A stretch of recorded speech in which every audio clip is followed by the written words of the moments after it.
Поки що схема не робить. Риба клює на зльоту.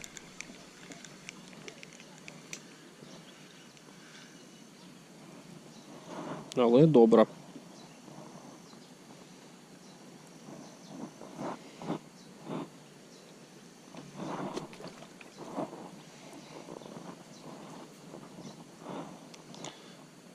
Все ж таки я спробую ще трошки піднамочити прикормку.